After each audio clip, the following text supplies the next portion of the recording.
Assalamualaikum. Hai, apa khabar semua? Bersama saya Cikgu Wahidah.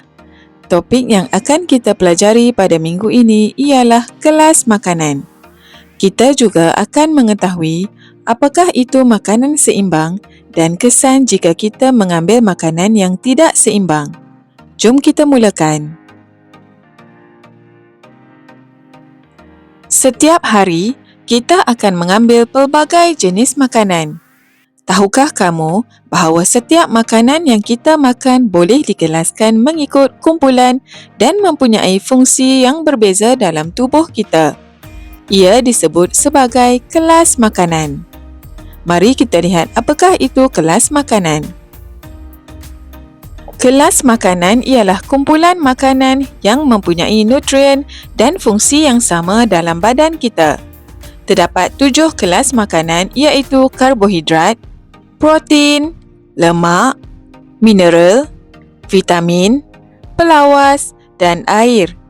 Mari kita lihat apakah contoh dan fungsi setiap kelas makanan tersebut. Yang pertama ialah karbohidrat. Antara contoh makanan seperti nasi, roti, mi, gandum dan kentang. Fungsi karbohidrat adalah untuk memberi tenaga kepada tubuh kita. Kelas makanan yang kedua ialah protein. Antaranya ikan, ayam, telur, susu dan produk kekacang. Protein membantu untuk tumbesaran kita. Seterusnya, vitamin. Kebanyakan sayur-sayuran seperti bayam, brokoli dan buah-buahan seperti oren dan pisang mengandungi vitamin. Fungsi vitamin adalah untuk menjaga kesihatan dan melindungi kita daripada penyakit. Terdapat banyak lagi sayuran dan buah-buahan lain yang mengandungi vitamin. Keempat, mineral. Contoh makanan seperti keju, garam, ikan bilis, sayur hijau dan makanan laut mempunyai mineral. Mineral juga penting untuk menjaga kesihatan kita. Kelas makanan yang kelima ialah lemak. Mentega dan minyak masak merupakan antara contoh lemak. Lemak berfungsi untuk memanaskan badan.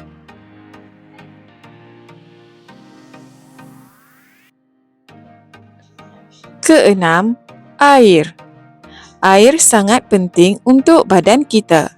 Air dapat mengawal suhu badan. Kelas makanan yang ketujuh ialah pelawas. Sayur-sayuran dan buah-buahan ialah contoh pelawas.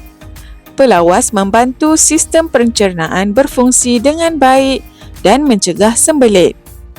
7 kelas makanan ini penting untuk membantu tubuh badan kita bertenaga dan berfungsi dengan baik. Perhatikan situasi ini. Apabila seseorang sakit, tubuh badan akan menjadi lemah dan tidak bertenaga.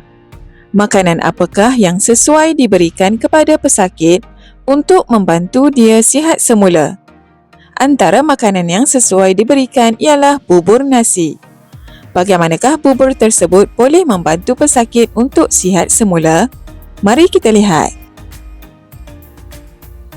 Bubur nasi ialah menu yang sihat kerana bubur nasi ini mempunyai protein iaitu ayam, karbohidrat iaitu nasi, vitamin, mineral iaitu ikan bilis, sedikit lemak, kandungan air dan pelawas iaitu sayur-sayuran. Bubur nasi telah memenuhi semua kelas makanan yang diperlukan oleh tubuh untuk sihat dan bertenaga semula. Setiap makanan yang diambil mempunyai kepentingannya kepada tubuh agar kita sentiasa sihat. Makanan seimbang. Apakah yang dimaksudkan dengan makanan seimbang? Makanan seimbang ialah makanan yang mengandungi semua kelas makanan dalam jumlah yang mencukupi. Kita boleh mengikut panduan piramid makanan Malaysia yang disarankan oleh Kementerian Kesihatan Malaysia. Aras satu ialah sayur-sayuran dan buah-buahan perlu diambil dengan banyak untuk meningkatkan keupayaan badan melawan penyakit. Aras dua, nasi, produk bijirin dan ubi-ubian makan dengan secukupnya.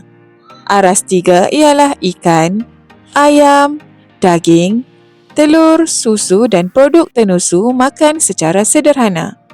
Aras yang keempat yang perlu dihadkan pengambilannya ialah lemak, minyak, gula dan garam. Selain itu, kita juga perlu minum air kosong 6 hingga 8 gelas sehari supaya badan kita sentiasa terhidrat.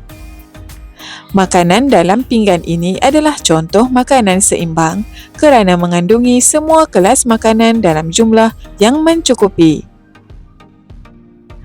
Apakah yang akan berlaku jika kita mengambil makanan yang tidak seimbang?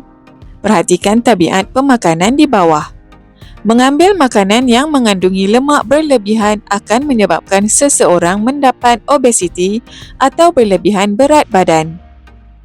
Jika kita kerap makan makanan manis pula, akan menyebabkan gigi menjadi rosak.